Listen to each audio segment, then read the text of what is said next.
Good morning दोस्तों।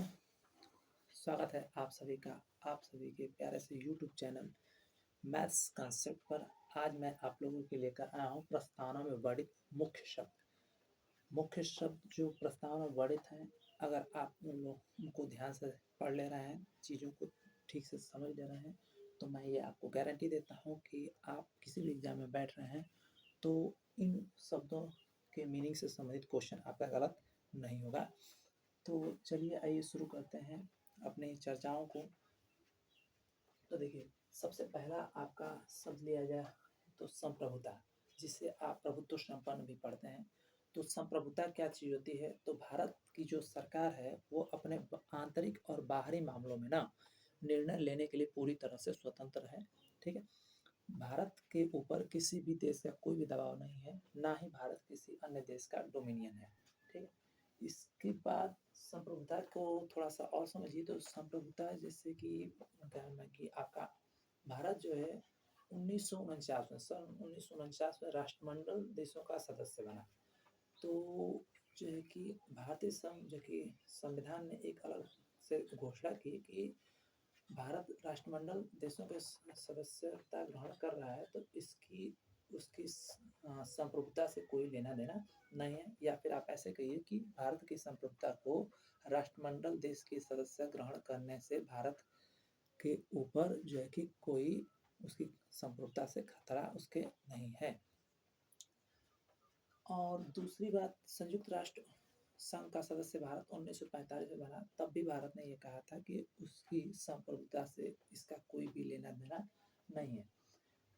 दूसरे शब्द की बात करें, समाजवादी। तो देखिए दोस्तों, समाजवाद दो प्रकार का होता है। एक तो आपका लोकतांत्रिक समाजवाद होता है और दूसरा है एक साम्यवादी समाजवाद।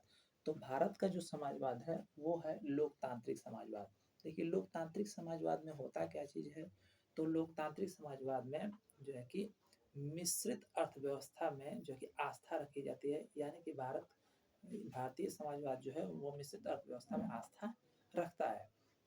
मिश्रित अर्थव्यवस्था में आस्था रखने का मतलब जहाँ पर जो कि सार्वजनिक तथा निजी क्षेत्र का साथ साथ अस्तित्व होता है। ठीक है, सुप्रीम कोर्ट का कहना है कि भारतीय समाजवाद का जो है कि या फिर लोकतांत्रिक समाजवाद का मेन उद्देश्य जो है कि क्या है? तो भारत में फैली हुई असमानताओं जैसे कि गरीबी, उपेक्षा, बीमारी, इन सभी चीज़ों को समाप्त करना है। ठीक है, चलिए अब हम लोग तीसरे शब्द की तरफ बढ़ते हैं। अच्छा, समाजवादी में थोड़ा सा और समझिए। तो जो हमारा भारतीय समाजवाद है वो मार्क्सवादी विचारधारा और गांधीवादी विचारधारा का मिला जुला रूप है। लेकिन अगर आपसे सवाल पूछ दिया जाए कि भारतीय समाजवाद का झुकाव इन दोनों विचारधाराओं में से सबसे ज़्यादा किसके तरफ है, तो उस कंडीशन में आपका आंसर जो कि गांधीवाद होगा। ठीक है, ये भी आप ध्यान में रखिएगा। धर्मनिरपेक्ष, तीसरा शब्द आपका है धर्मनिरपेक्ष। तो देखिए, धर्मनिरपेक्ष का मतलब होता है कि भारत का राष्ट्रीय स्तर पर कोई भी विशेष धर्म नहीं है। भारत की सरकार द्वारा तमाम प्रकार के जो भी भारत में धर्म है उनको समान रूप से संरक्षण दिया जाएगा, समान रूप से बढ़ावा दिया जाएगा। यद्यपि जो है कि आप कहें तो भारतीय संविधान में धर्मनिरपेक्ष जो कि शब्द का कहीं भी वर्णन नहीं मिलता है, लेकिन सुप्रीम कोर्ट का कहना है कि संविधान निर्माता जो भी थे लोग, ठीक है, वो किसी ऐसे ही राज्य की संकल्पना करना चाहते थे या कर रहे थे जहाँ पर किसी भी विशेष धर्म की बात न होती हो। तो इसीलिए आप देखे होंगे आर्टिकल नंबर आपका 25-26 इसी के अंतर्गत इसमें शामिल किया गया है। लोकतंत्रात्मक गणराज्य, सबसे पहली बात देखो दोस्तों, लोकतंत्र भी हमारा दो प्रकार का होता है। ठीक है, एक तो लोकतंत्र होता है प्रत्यक्ष और दूसरा होता है अप्रत्यक्ष लोकतंत्र।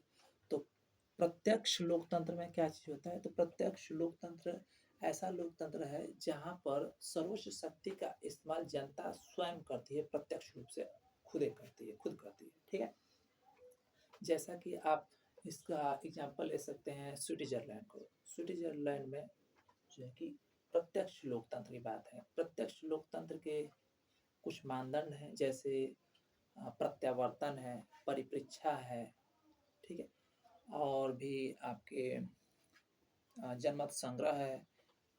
तो ये सब जो है कि प्रत्यक्ष लोकतंत्र के मानदंड हैं। इसके बाद देखिए जो है कि अप्रत्यक्ष लोकतंत्र कौन सा है, तो अप्रत्यक्ष लोकतंत्र ऐसा लोकतंत्र जहाँ पर जो है कि जनता द्वारा चुने हुए प्रतिनिधि, जनता द्वारा चुने हुए प्रतिनिधि या फिर आप ऐसे कहिए कि जहाँ पर चुनाव होता हो, तो जनता द्वारा चुने हुए प्रतिनिधि जो है कि सर्वशक्ति का उपयोग करते हुए, ठीक है, हमारे लिए कानून का निर्माण करते हैं तथा जो है कि विधायिका के प्रति जवाबदेह होते हैं, ठीक है। इसके बाद गणराज्य, भारत गणराज्य क्यों कहलाता है दोस्तों, तो गणराज्य इसलिए कहलाता है क्योंकि भारत का जो राष्ट्राध्यक्ष है या फिर आप राष्ट्रपति को कहिए, तो भारत का जो राष्ट्रपति है उसका जो कि पद वंशानुगत नहीं है, उसका हमेशा चुनाव होते रहता है एक निश्चित अवधि के लिए, ठीक है। इसलिए भारत क्या है, गणराज्य है, ठीक। अगर आप गणतंत्र की बात करेंगे तो गणतंत्र भी दो प्रकार का होता है। एक तो जो कि राजशाही व्यवस्था है जिसमें वंशानुगत पद होता है, ठीक है, यानी कि उस राष्ट्र का जो कि प्रमुख उसी के राजा को मान लिया जाएगा या फिर उसकी आने वाली पीढ़ी को माना जाता है, ठीक है। तो ये आपका राजशाही लोकतंत्र गणतंत्र है। और भारत में जो गणतंत्र है उसके बारे में मैंने आपको जो कि बता ही दिया। तो अब चलिए न्याय के बारे में डिस्कस करते हैं। न्याय हमारा है कितने प्रकार का, तो संविधान के प्रस्तावना में न्याय 3 प्रकार का है। एक तो है सामाजिक, दूसरा है आर्थिक, तीसरा है राजनीतिक। इन तीनों न्याय की अगर अवधारणा की बात करें तो ये तीनों न्याय सबसे पहली बार या फिर सबसे पहली बार इनका यूज रूसी क्रांति ने किया था। सन 1917 में ये क्रांति हुई थी, ये भी आप ध्यान रखेंगे। चलिए अब सामाजिक वर्ग को डिस्कस करते हैं। सामाजिक न्याय क्या चीज होता है, तो समाज का हर व्यक्ति जो है कि जो है उसको उसके रंग के आधार पर, धर्म के आधार पर, जाति के आधार पर, लिंग के आधार पर उसके साथ कोई भी भेदभाव नहीं किया जाएगा। ये है आपका सामाजिक न्याय। आर्थिक न्याय क्या है, तो किसी भी व्यक्ति को उसकी आर्थिक स्थिति, धन संपदा जो है कि के आधार पर उसके साथ कोई भी भेदभाव नहीं किया जाएगा। और आपके पास एक है राजनीतिक न्याय। राजनीतिक न्याय क्या चीज होता है, तो राजनीतिक न्याय में भारत के हर नागरिक को अपनी बात सरकार तक पहुंचाने का अधिकार दिया गया है। और साथ ही साथ सरकार के विभिन्न दफ्तरों में भी, सरकारी दफ्तरों में भी विभिन्न जो भी दफ्तर हैं उन्हें भी आने जाने की जो कि अधिकार प्राप्त है। स्वतंत्रता की बात करें तो स्वतंत्रता आपका जो है कि बोलने की स्वतंत्रता, मतलब वाक अभिव्यक्ति है, विश्वास है, धर्म है, उपासना है, ये तमाम प्रकार की स्वतंत्रता की बात की गई है। तो सबसे पहली बात आपको ध्यान रखना है, स्वतंत्रता, समानता और बंधुत्व का जो कि नारा फ्रांस की क्रांति की देन है, जो 1789 में हुई थी, 14 जुलाई सन 1789 में हुई थी, ठीक। तो देखिए स्वतंत्रता में हमें जो कि अबाध रूप से किसी भी धर्म को अपनी स्वेच्छा से मानने का अधिकार है, ठीक है। किसी भी देवी देवता को पूजा करने का, किसी भी देवी देवता का पूजा करने का हमें जो कि स्वतंत्र रूप से अधिकार है।